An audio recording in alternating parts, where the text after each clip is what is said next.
সঙ্গে যাবে না, পয়সা সঙ্গে যাবে না, সোনা চাঁদি গয়না গাঠে একদিন তোর হবে মাটি, একদিন তোর হবে মাটি, এক টুকরো কাপড় কেউ অঙ্গে দিবে না, টাকা সঙ্গে যাবে না, পয়সা সঙ্গে যাবে না, সোনা চাঁদি গয়না গাঁঠে একদিন তোর হবে মাটি, এক টুকরো কাপড় কেউ অঙ্গে দিবে না। মানুষকে পাওয়া যায় না। হযরত উসমান গনি কবরকে দেখে এত ভয় করতেন, কবরকে দেখে এত ভয় করতেন যে বাচ্চা ছেলের মতো তিনি কান্নাকাটি করতেন।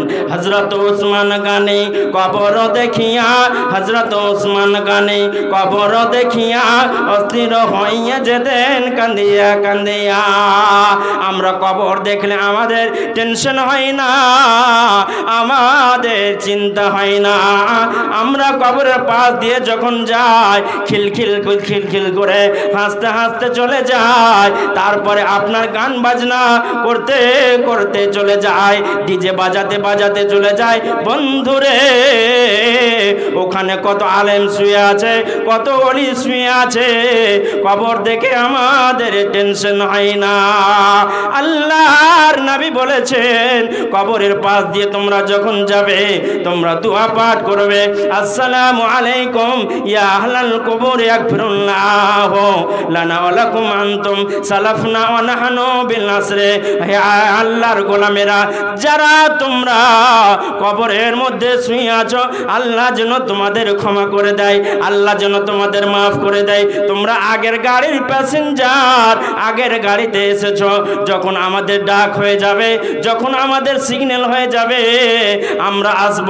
বন্ধুরে হযরত উসমান পৃথিবীর বুকে তিনি কান্নাকাটি করতেন, এমন ভাবে কান্নাকাটি করতেন হাদিসের মধ্যে এসেছে হাত্তা ইয়াবুল্লাহিহে, হযরত উসমানের দাড়ি পর্যন্ত ভিজে যেত,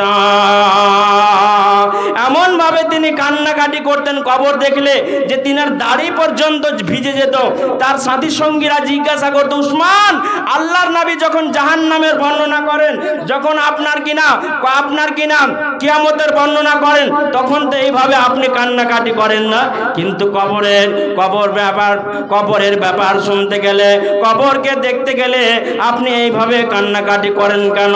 হযরত উসমান গনি বললেন, ইন্নাল কবরা আউয়ালা মানজিলিন আও মানাজিলিল আখিরাহ, কবরটা প্রথম স্টেজ, কবরটা প্রথম জায়গা, কবরটা প্রথম স্টেজ। যারা কবর থেকে পরিত্রাণ পেয়ে যাবে, নাজাত পেয়ে যাবে, তারা কাল কিয়ামতের ময়দানে সেদিন পরিত্রাণ পেয়ে যাবে, সেদিন রেহাই পেয়ে যাবে। তাই কবর থেকে আমি বাঁচতে পারবো কিনা আমার টেনশন হচ্ছে, আমাকে ভারাক্রান্ত করেছে, যার জন্য আমি কবর দেখে কান্নাকাটি করছি, অন্য কোনো কারণ নয়। তাহলে একজন জান্নাতি সাহাবী, সেই বুখারীতে এসেছে উসমান ফিল জান্নাহ, আবু বকর ফিল জান্নাহ, সেই বুখারীতে এসেছে যে উসমান যাবে জান্নাতে। পৃথিবীর বুকে, দুনিয়ার বুকে আল্লাহ রাব্বুল আলামিন এদেরকে সার্টিফিকেট দিয়ে দিয়েছিলেন যে উসমান জান্নাতে যাবে, আবু বকর জান্নাতে যাবে, উমর জান্নাতে যাবে, এদেরকে পৃথিবীতেই সার্টিফিকেট দিয়ে দেওয়া হয়েছিল। তারপরেও হযরত উসমান গনি রাদিয়াল্লাহু তাআলা আনহু যখন কবর দিয়ে যেতেন তো বাচ্চা ছেলের মতো কান্নাকাটি করতেন। তাই আমি আল্লাহ জমি জায়গা দিয়েছেন, আমরা দুনিয়াতে যেদিন এসেছিলাম কিছুই সঙ্গে করে নিয়ে আসেনি, খালি হাতে আমরা এসেছিলাম, আমরা খালি হাতে এসেছিলাম। জগত আইলে তুমি কাঁদিতে কাঁদিতে, জগত আইলে তুমি কাঁদিতে কাঁদিতে, জগত ছাড়িয়ে যাবে কাঁদিতে কাঁদিতে, জগত আইলে তুমি হয়ে স্বর্ণকার, জগত ছাড়িয়ে যাবে হয়ে স্বর্ণকার। আল্লাহ আল্লাহ বলেন ওয়ানফিকু মিম্মা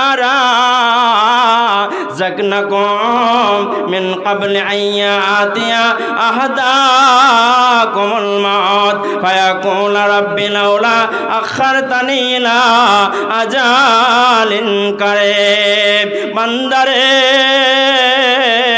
তোমরা আমার পথে তোমরা ব্যয় করো। ওয়ানফিকু তোমাদের যা ধন দিলাম,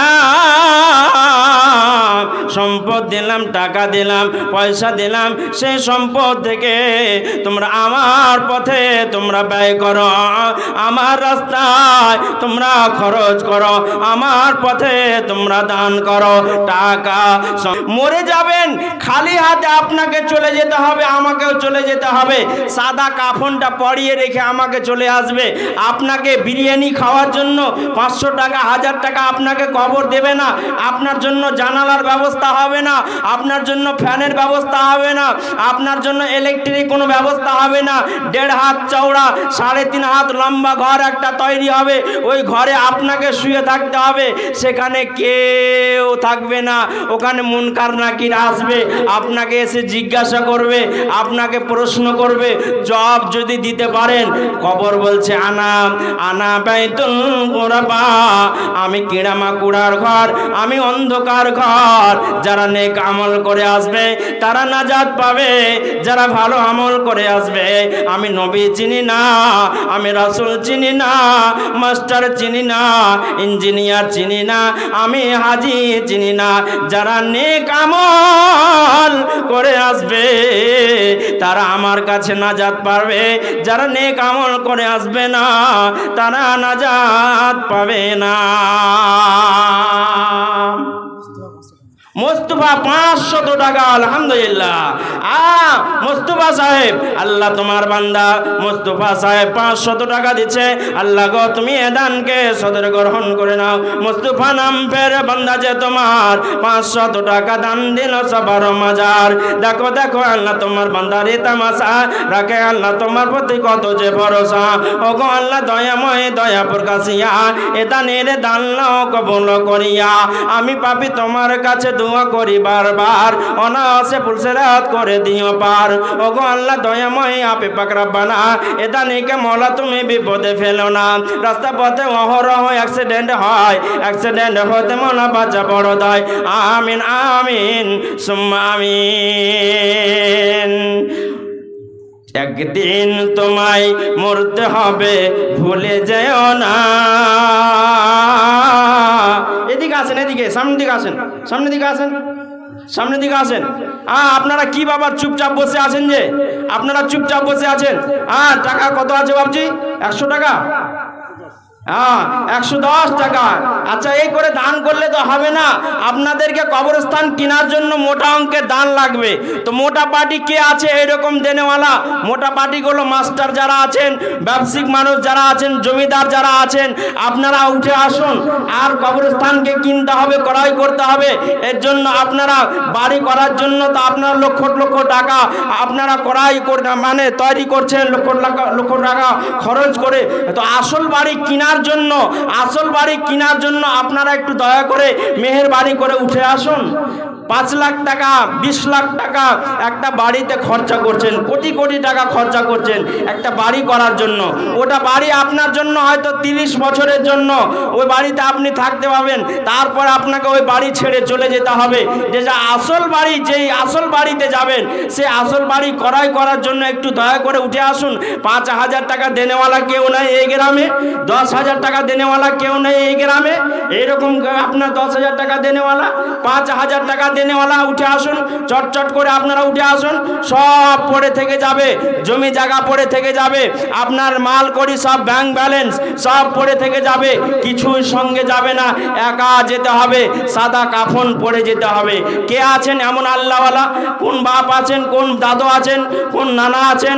মা বোনেরা আমার, আপনাদের লক্ষ্মীর ভান্ডারের টাকা এখন মমতা ব্যানার্জি 1000 করে দিয়েছে। লক্ষ্মীর ভান্ডারের টাকা যদি 1000 করে আপনারা দিয়ে দেন তাহলে অনেক টাকা হয়ে যায়। জি ভাই, অনেক টাকা হয়ে যায়। তো মা বোনেরা আমার,